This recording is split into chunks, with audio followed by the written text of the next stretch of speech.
aqui no final do versículo 9, dá uma olhadinha aí no final do versículo 9, que você encontra, né? Tem uma frase aí que é muito importante, tá? Essa frase, na verdade, espelha todo o desejo de Paulo para a igreja de Coríntios. O que ele está falando? O que nós desejamos para vós é a vossa perfeição. O que desejamos para vocês é que vocês sejam perfeitos. Queridos irmãos, entender a palavra perfeição na Bíblia é muito importante, porque às vezes a gente olha e sabe, lê a palavra de Deus ali e chega numa tristeza grande, mas eu nunca vou conseguir chegar a ser perfeito. Como é que eu vou ser perfeito? Só Deus que é perfeito, então como é que eu vou ser perfeito?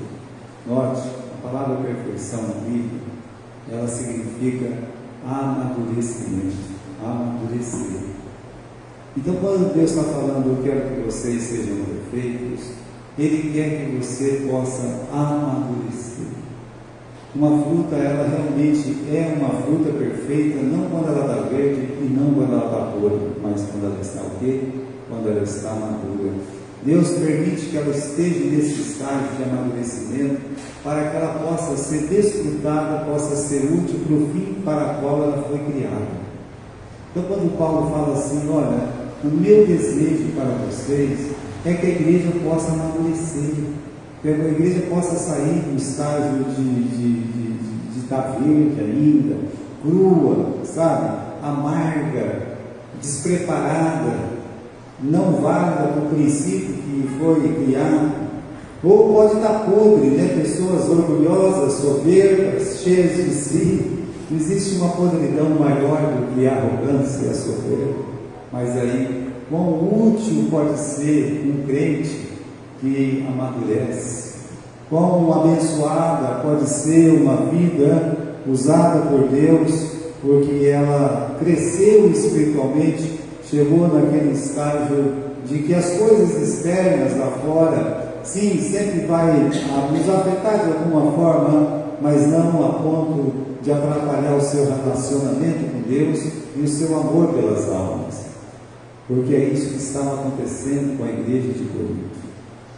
Você não vai entender a carta segunda se você não entender a carta primeira. Quando você olha para 1 Coríntios e vê o apóstolo Paulo expondo tantos pecados, tantas deficiências, tantas coisas ruins, ali tinha de tudo que você pode imaginar. Ali tinha desunião, ali tinha imoralidade, ali tinha mágoa, ali tinha separação, ali tinha maldade, ali tinha idolatria, ali tinha um descontrole em relação à doutrina da palavra.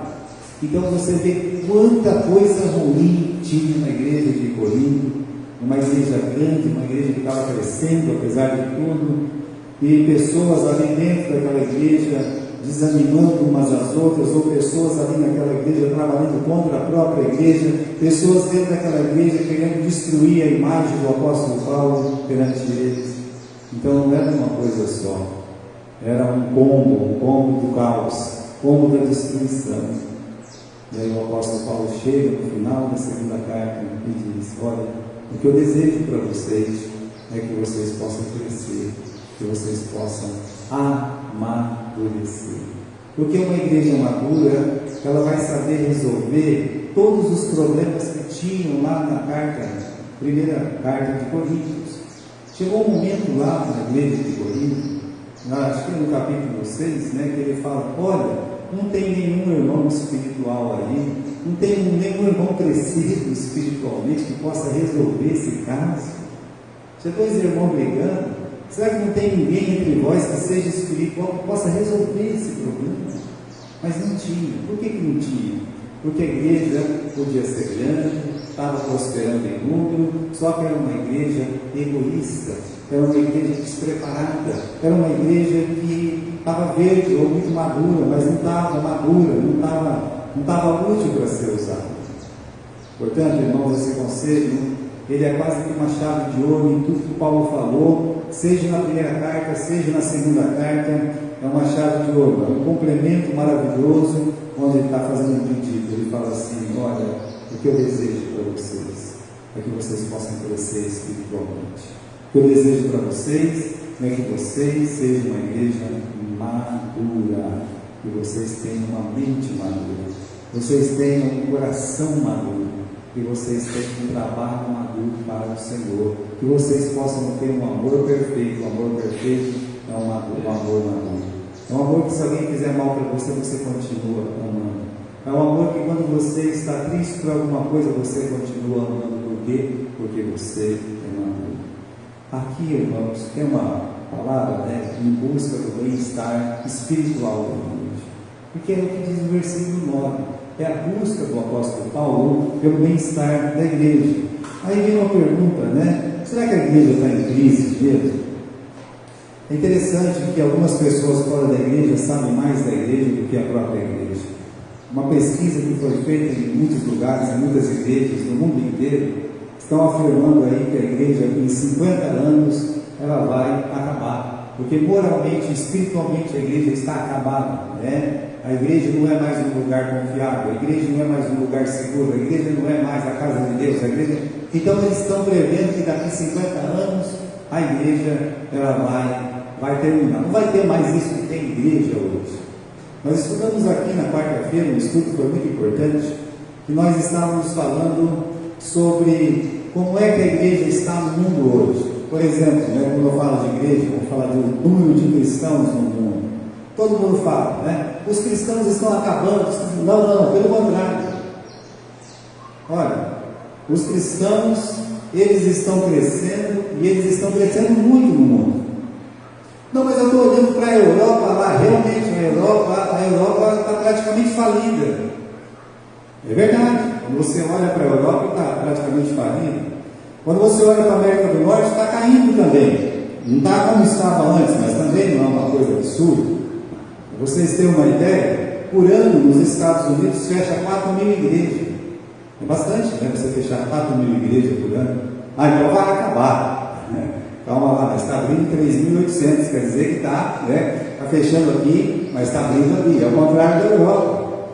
Então, a cada 2 semanas na Europa está fechando 10 igrejas, assim, na Europa não, na França. Então, você olhar na Alemanha, na França, na Inglaterra, o que está acontecendo com as igrejas cristãs? Estão fechando. Estão virando o quê? Estão virando espírito também? Estão virando o quê? A maioria delas está virando, sabe o quê? Você não imagina o que está virando as igrejas. Está virando um lugar que a pessoa agacha. O que é? Academia. Um lugar para o seu bem-estar. Acredita nisso? O aval dos pastores, o aval dos padres, bispos, arcebispos. Está tudo bem. O pessoal não quer vir à igreja mesmo. Então, quando você olha para a Europa, você pensa assim: a igreja vai acabar. Está certo, quem fez essa pesquisa mora na Europa. Então, daqui a 50 anos, não vai ter mais igreja lá. Agora, meus irmãos, não é verdade. Na África está crescendo muito. Na Ásia está crescendo muito. Na América Latina está pau a pau. Mas se você olhar o mapa e ver, a riqueza do mundo fica para o lado de cima ou para o lado de baixo do mapa? Fica para o lado de cima, onde estão os Estados Unidos, a Europa, Canadá, correto?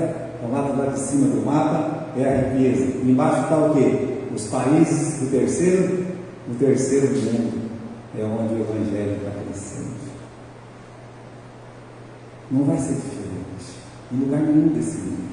Numa igreja batista como a nossa, a igreja batista da fé. Quando as pessoas começam a prosperar, elas começam a deixar de fazer as coisas que elas faziam para a igreja. Como acontece em qualquer lugar do mundo. Mas se você vê uma igreja com todo mundo lá lutando, trabalhando, sobrevivendo, você vai encontrar ainda muitas pessoas querendo trabalhar para a casa de Deus. Porque ele tem tempo para Deus. Porque às vezes no dia do bolso ele não tem tempo para Deus, porque ele tem que fazer alguma coisa no domingo, sabe? Ele não vai ter tempo para Deus. É o que acontece na Europa, é o que acontece lá na América. Eles têm tanto dinheiro, que é o seguinte: por que eu preciso de Deus? Eu não preciso de Deus. É claro que em muitas das nossas igrejas, irmãos, já acontece isso. Pastores não estão nascendo no centro da cidade.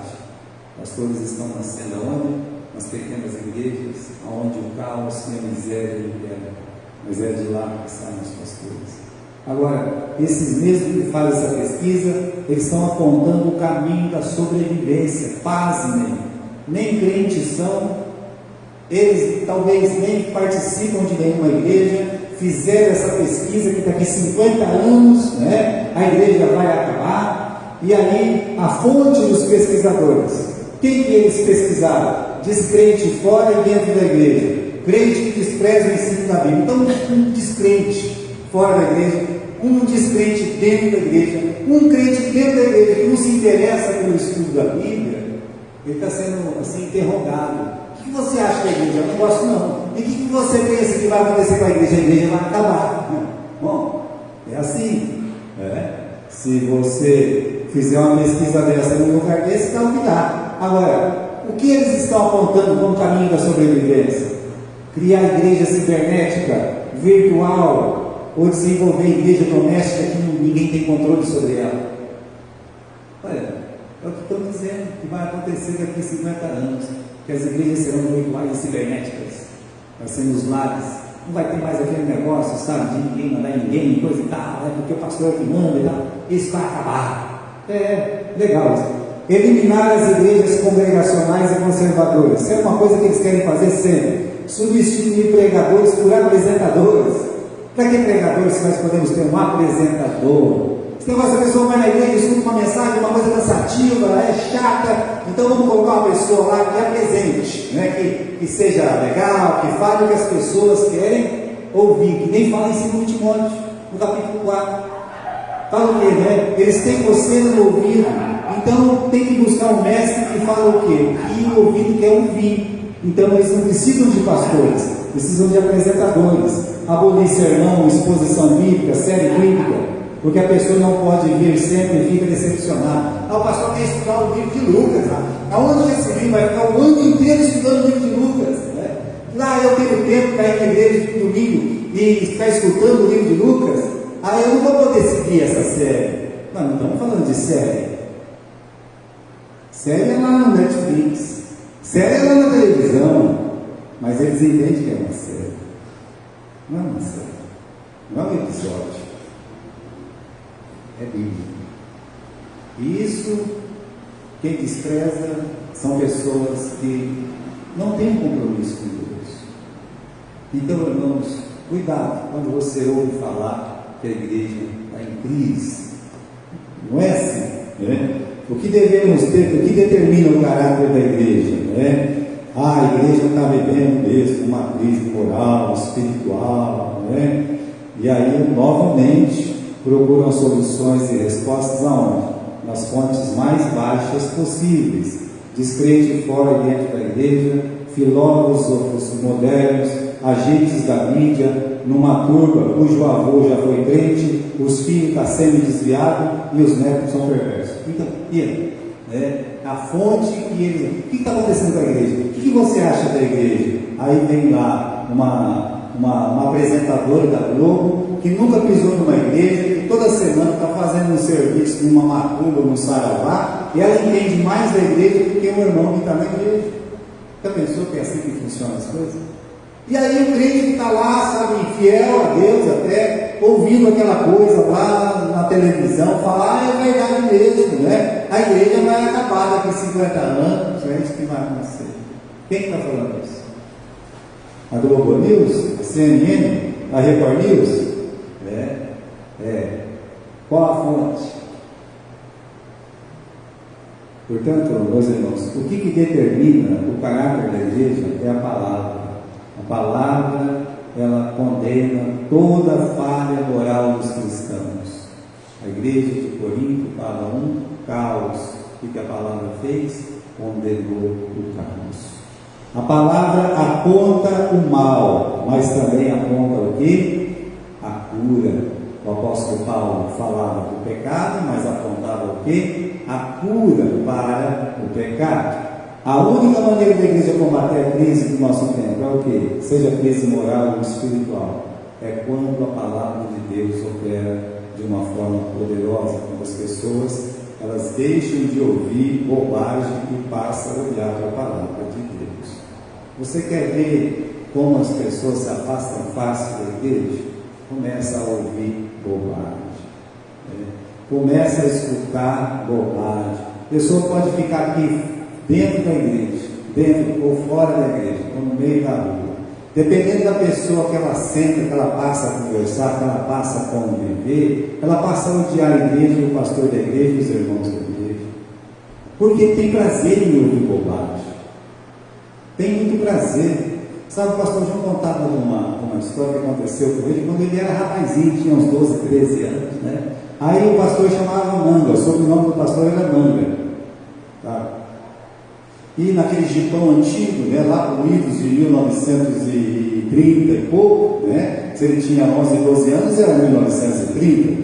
Então lá, e os dois irmãos, o Charles e o John, né, falando mal do pastor, do sobrenome do pastor. Você lembra dessa história que contava, Vanessa? Né? Os dois, né? Engatou aquele italiano, né? Tirou um cinturão, os dois com a mão aí no jeito.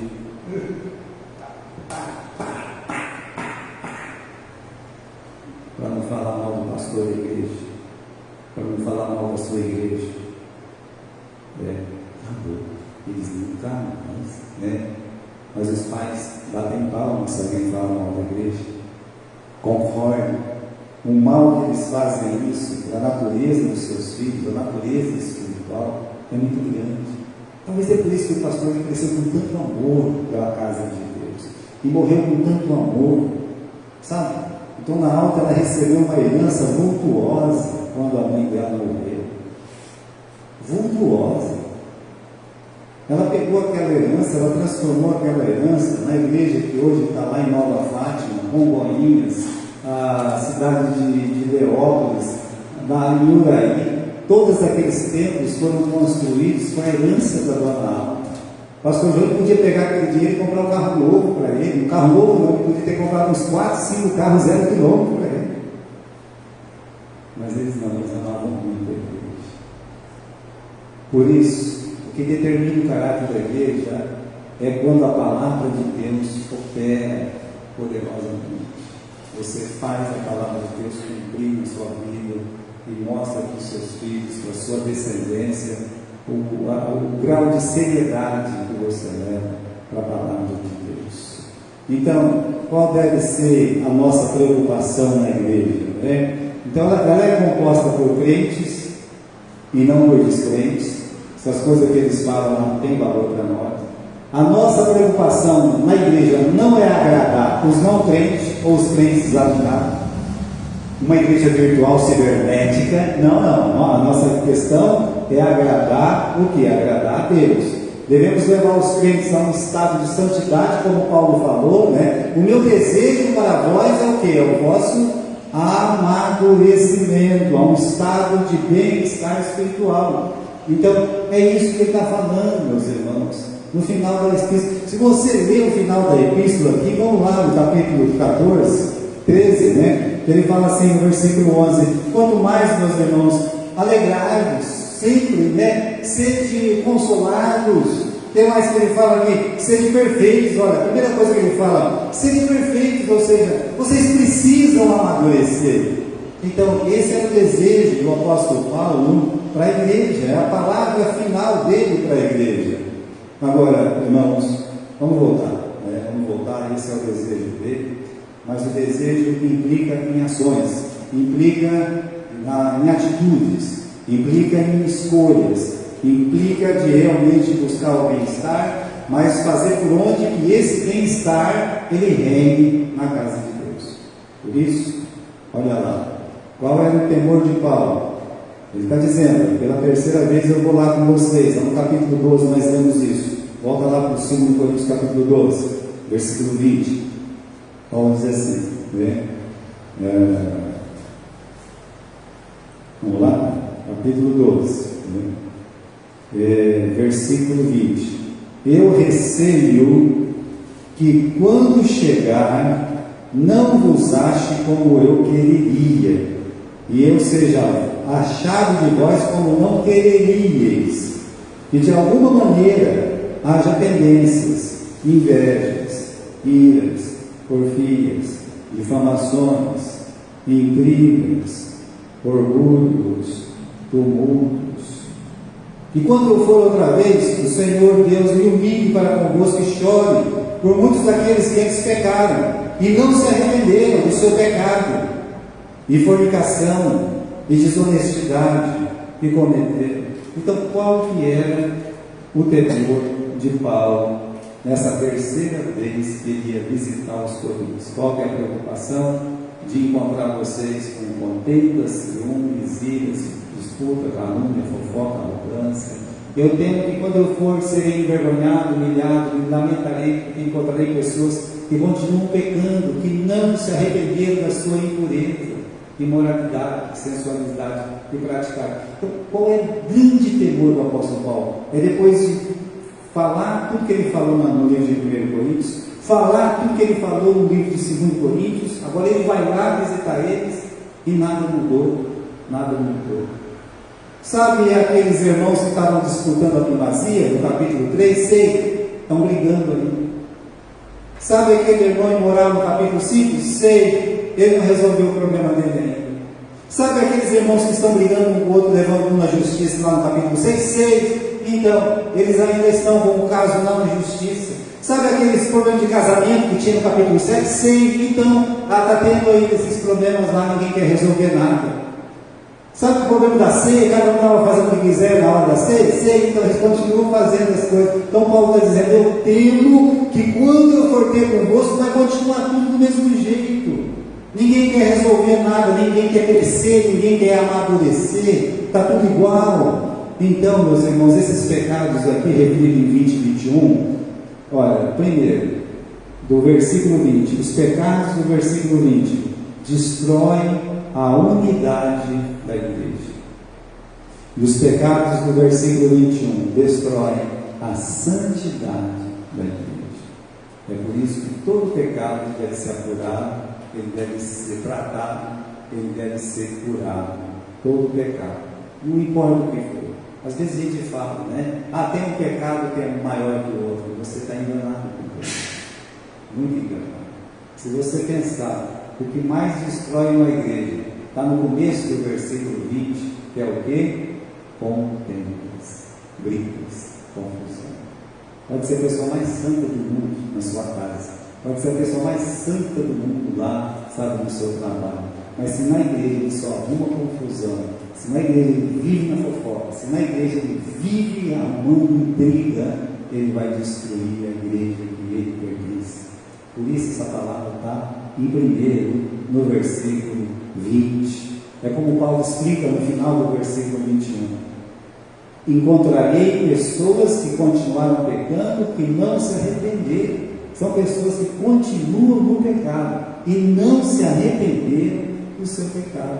Então esse era o grande temor de Paulo ao voltar para Corinto, né? Então qual que é o alerta de Paulo? Vamos voltar para o capítulo 13, né? Versículo 1. Esta é a terceira vez que eu voltei convosco, por boca de 2 ou 3 testemunhas, seja confirmada toda a palavra. Já anteriormente vos disse, de Timão, eu digo, como estando presente pela segunda vez, mas agora estando ausente, escrevo, aos que pecarem, e a todos os demais, que se outra vez eu for, eu não vos pouparei. Olha o que ele está dizendo. Para aqueles que pecaram, para aqueles que acham que não pecaram, eu não vou poupar ninguém. Eu indo aí, eu não vou poupar ninguém. É o que ele está dizendo. Aí, meus irmãos, lá no versículo 5 ele fala, examinai-vos a vós mesmos, se permaneceis aonde? Na fé. O que Paulo está querendo aqui, né? É um alerta para quê? Para quem que é esse alerta? Para todo mundo. Os pecadores, os que se acham que não são pecadores, né? O que Paulo está dizendo? Eu não vou poupar ninguém. É por isso que ele chama todos ao autoexame. Aquela frase que nós usamos, que nós vamos usar esse ano. A igreja sou eu. A igreja faz o que eu faço. A igreja somos nós. A igreja faz o que nós fazemos. Então a igreja, antes de tudo, ela é você. Por isso Paulo está dizendo que não vai poupar ninguém, sabe? A pergunta básica aqui que eles deviam fazer é: será que nós estamos firmes na fé? Versículo 5, dá uma olhada aí no capítulo 13, versículo 5: examinai a vós mesmos se permaneceis na fé, provai-vos a vós mesmos. Vocês não entendem que Cristo está em vós? Não é isso que está dizendo aí no versículo ainda, no versículo 5? Será que vocês entendem que a presença de Cristo está aí? Cristo reina em vocês, Ele vive em vocês? Bom, eu não sei. Como é que você não sabe? Faz a prova. Quando surge um problema na igreja, você ora, você tenta buscar a solução, ou você vai fazer pirraça, vai isso aqui, vai se afastar? Qual que é a sua espiritualidade? Qual que é o seu amadurecimento? Então, provai-vos a vós mesmos, examinai-vos a vós mesmos, vê se vocês estão permanecendo na fé, se Cristo realmente habita em vós. É isso que ele está falando. Então, meus irmãos, todos os problemas que tem lá no livro de 1 Coríntios não são problemas que não possam ser resolvidos, são problemas que podem ser resolvidos quando tem uma igreja madura, quando irmãos maduros estão fazendo parte da igreja. E aí então, versículo, continuando aqui, né? O alerta é uma busca pela santidade da igreja. É isso, né? É uma busca pela santidade. Então, uma igreja sem disciplina é uma igreja sem Cristo. Porque cada um quer viver do jeito que quiser. Então, é uma igreja sem Cristo, porque não tem uma presença real de Cristo em suas vidas. Por que essa necessidade de 2 ou 3 testemunhas? Interessante isso, né? Quando Jesus falou isso no livro de Mateus, capítulo 18, é que se alguém pecou, você tem que fazer o quê? Vai entre ti e ele, somente ele, vai só os 2. Ah, não deu certo, aí sim, faz o quê? 2, 3 testemunhas. Por quê? Porque o caso não foi resolvido. Então o apóstolo Paulo diz assim, ó, já que o caso não está resolvido, arruma 2 ou 3 testemunhas, e o próximo passo, qual que é? Fui lá e não quis se arrepender. Arrumei 2 ou 3 testemunhas, ele não quis se arrepender. Qual que é o próximo passo de Mateus 18? Dizer para quem? Vai lá tratar na igreja. Então é nesse sentido que ele está falando, né? Então, meus irmãos, o pecado já tinha sido revelado em todos os sentidos. Houve uma exposição do que eles tinham que fazer. Agora eles tinham que se arrepender. A igreja tinha que mudar. A igreja tinha que tratar todos os pecados que foram mencionados pelo apóstolo Paulo, além daqueles que ele não sabia. Então, quando a gente vê de necessidade de 2, 3 testemunhas, implica que a questão do pecado não foi resolvida, né? A gente aprende no versículo, no capítulo 1 e 2, que a do irmão imoral foi resolvido, mas tinha muitas outras questões que não haviam sido resolvidas. O que não tinha sido resolvido? Como eu disse, será que aquele irmão tirou o nome do outro irmão lá do Tribunal da Justiça? Não, não tirou, porque ele está esperando ver quem vai dar o caso. Tira. Não, aí ele vai perder? Tira. O Cefas, o Apolo, o Paulo, eles estão dividindo a igreja ainda? Não foi resolvido isso, então resolva. Olha, havia necessidade ainda de que muitos casos da igreja fossem resolvidos. Tem irmão ainda indo lá e comendo coisas que envergonham seus outros irmãos, fazendo coisas que envergonham. Então trata desse assunto. Não é isso que o apóstolo Paulo discutiu na primeira carta? Tem que ser tratado. Portanto, irmãos, uma igreja saudável é uma igreja que enfrenta os seus pecados. Uma igreja saudável, eu falo, é uma igreja madura. Uma igreja madura é uma igreja que enfrenta os seus pecados, né? Já vimos que esses pecados foram amplamente debatidos. Depois de admitir, vamos tratar, e a Bíblia nos ensina o que é enfrentar e tratar o pecado, que é o que o apóstolo Paulo está preocupado com a igreja de Corinto, né? Como assim, né? Vamos caçar bruxa? Não, se você caçar bruxa, você está tratando a igreja como se fosse assim, né? Um clube qualquer. Não, você não vai fazer isso. Todo pecado tem que ser confrontado à luz da Bíblia, né? Esse pecado destrói a unidade da igreja. Esse pecado destrói a santidade da igreja. Então, vamos tratar todos, os que destroem a santidade, os que destroem a unidade, né? Então, não importa se é imoralidade, se é mentira, se é preguiça, se é desvio da palavra, tudo precisa ser confrontado. Vamos para Gálatas capítulo 6. Vamos lá, Gálatas, bem próximo, né? É o próximo livro, Gálatas capítulo 6. Vós, filhos, sede. Opa, fui para Efésios. Vamos lá. Passei do limite. Desculpe. 6. Irmãos, se algum homem chegar a ser surpreendido numa ofensa, vós, que sois espirituais, encaminhai o tal com espírito de mansidão, olhando para si mesmo, para que não sejais também tentado.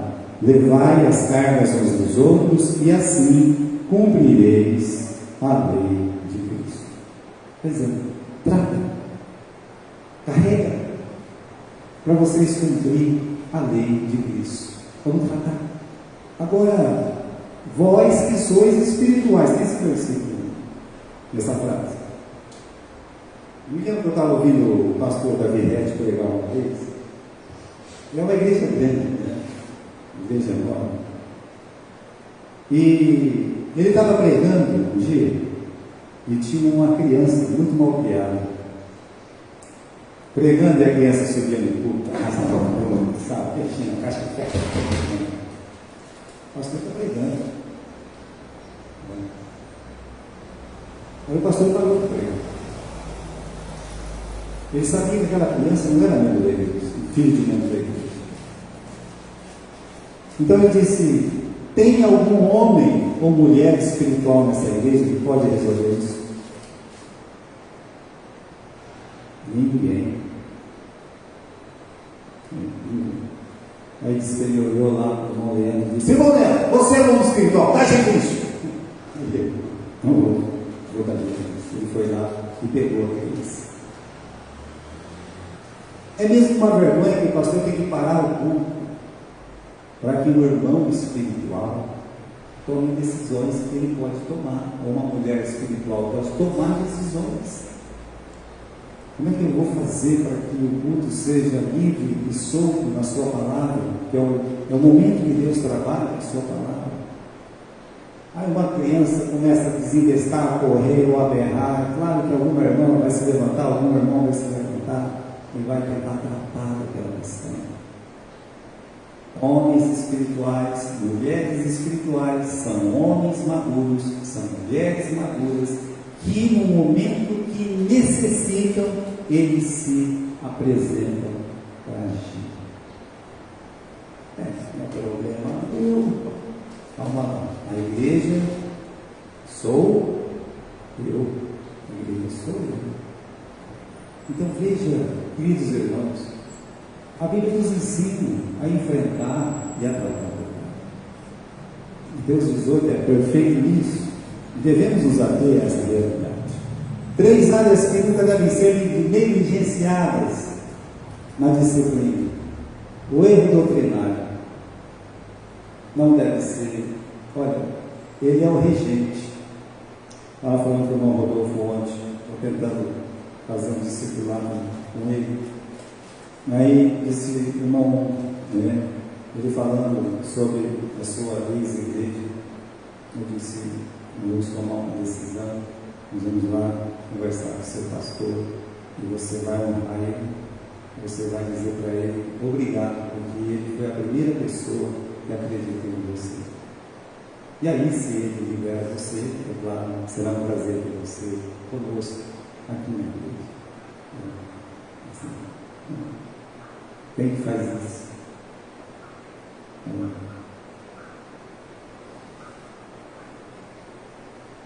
É um erro doutrinário,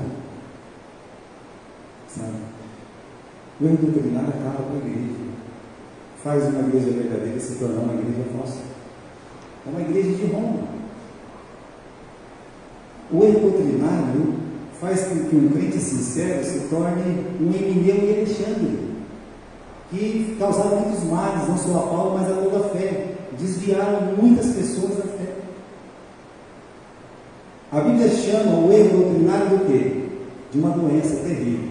Qual é a doença terrível que muitas pessoas têm? Qual que é? Qual que é, com Renato? Câncer. Estou errado nisso? O erro doutrinário é um câncer que ninguém tem. Deus não tem. Deve ser combatido. questões de unidade. É o que estava acontecendo lá em Corinto. Paulo trata disso no livro de Tito também, questão de unidade. Sejais mesmo parecer, mesmo sentimento. Uma igreja desunida não faz nada. A igreja unida, ela faz muita coisa, por menos que seja.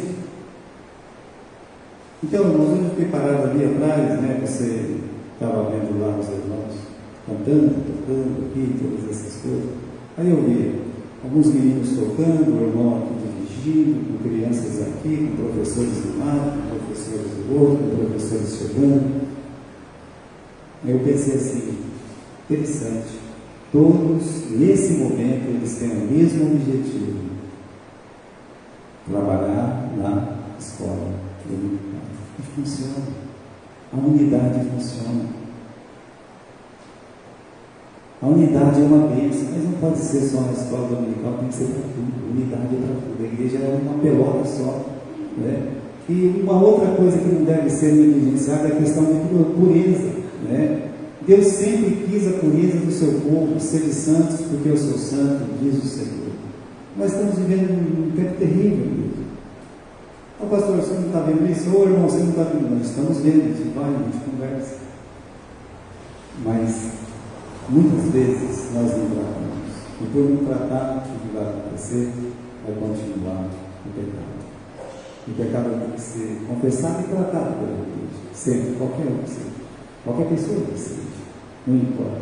Então a igreja tem que ter coragem, nessas três áreas, não negligenciar na disciplina de ensino, de unidade e de pureza. Agora, para terminar, meus irmãos, o estado ideal de uma igreja é colocado aqui pelo apóstolo Paulo. O que ele fala aí no versículo 11? Quanto mais, meus irmãos, alegrai-vos, sede maduros, consolai-vos, sede de um mesmo parecer, viver em paz. Calma lá. A igreja primeiro tem que ter alegria. Não é isso? A alegria de servir o Senhor. Se você perde essa alegria, você não vai querer mais estar na casa do Senhor. Alegrai-vos. Outra vez digo, alegrai-vos. Alegrai-vos sempre no Senhor. Alegrai-vos no Senhor. Então, a primeira coisa que ele fala, alegrar. Segundo, sede perfeito, que é amadurecer, é crescer espiritualmente, saindo do estado imaturo para o estado maduro. É o ideal do filho. Crescer. Estava dizendo para os meninos da escola dominical, às vezes tem rapazes, tem moças na igreja, tão animados servindo a Deus, aí vem um adulto falar, você é besta de ficar fazendo isso. Eu já vi isso. Não precisa de ninguém que fala. Eu já escutei. Já ouvi. E tem uns que gostam de se aliar com quem empresta. Aí, o que eu vou? Agora, deixa eu ficar explicando. Seja perfeito. Ou seja, o maduro vai fazer o quê? Olha o Davi. O irmão dele falou que ele era tolo. Vai cuidar das ovelhas do seu pai. O que você está fazendo aqui na guerra? E aí é dito que o Davi fez o quê? Quando escutou o seu irmão falando para ele voltar para casa, qual é a palavra que é usada? Diz, fala bem alto no meu ouvido, irmão. Desviou-se dele. Você quer se afastar de servir a Deus? Fica perto de quem só reclama, não faz nada e nem vem na igreja. Faça isso, você vai ser uma pessoa que não vai chegar em lugar nenhum. Você sai fora da unidade. Então, meus irmãos, olha, aqui, ser perfeito é crescer, é amadurecer. É você olhar e dizer assim, rapaz, eu quero servir a Deus, você não quer que você fique para lá. Quem anda com iracundo, se torna iracundo. Quem disse isso? Deus disse isso. A palavra de Deus diz isso. Que as más conversações corrompem os bons costumes. Então, o amadurecimento vai te livrar dessas coisas. Sede consolados pela palavra e mutuamente, a própria expressão de amai-vos uns aos outros, sabe? Sede consolados. Depois, sede de um mesmo parecer. problema de Corinto, muitos dos problemas era a briga de um irmão contra o outro, de achar que um era melhor que o outro.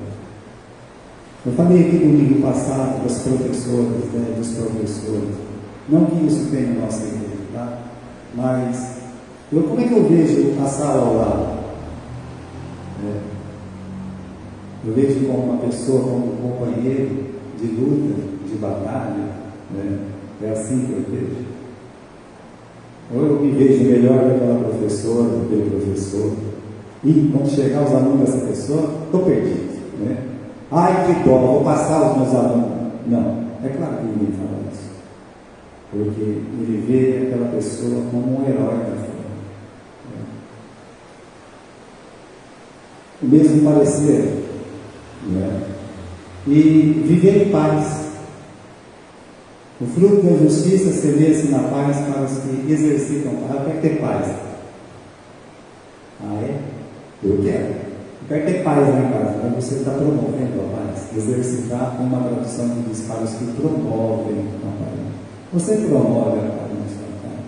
Aí chega aquela mãe que já chega batendo uma coisa, não sei o que, chuta não sei o que lá, não tem paz nessa casa. Gente, estava tudo quieto até ela chegar.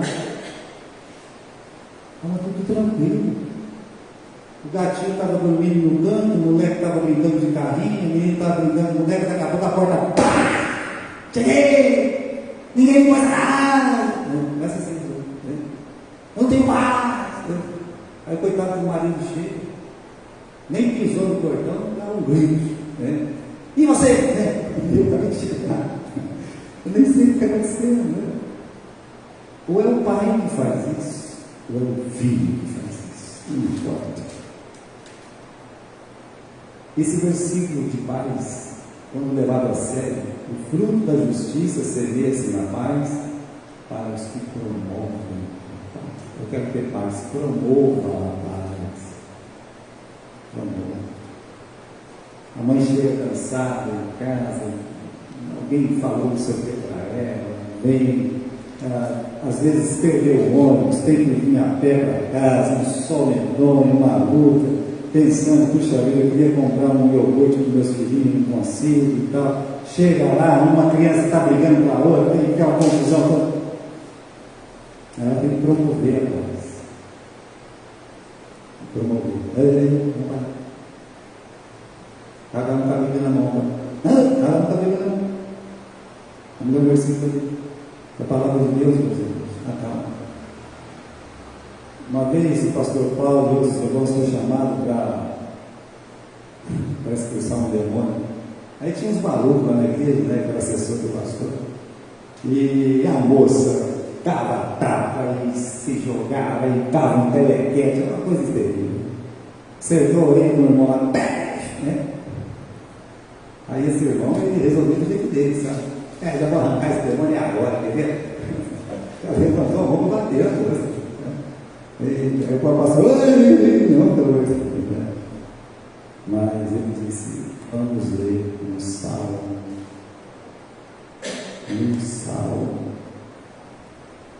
E na leitura da palavra, a moça se sentou.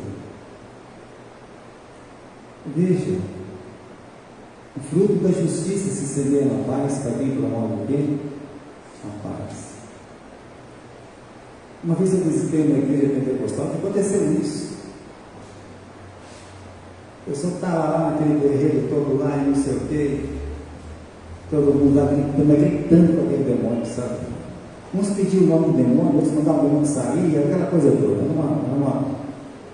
Foi uma luta lá na frente. Eu estava só reparando, né? O pastor Sebastião, um homem muito querido, eu sempre gostei muito do irmão Sebastião, observando aqui. Mas tinha um pastor batista de São Paulo lá, ele chegou e pegou o microfone e disse, meus irmãos, vamos abrir os Salmos 23, o Senhor é meu pastor, nada me faltará. A igreja inteira vai ler comigo, a igreja inteira começou a ler. Aquela pessoa se sentou no meio do banco, pegou a Bíblia e começou a ler também.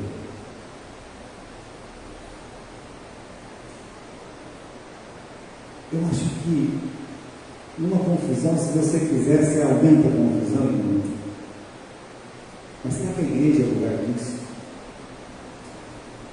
O apóstolo Paulo está dizendo aqui, viver em paz.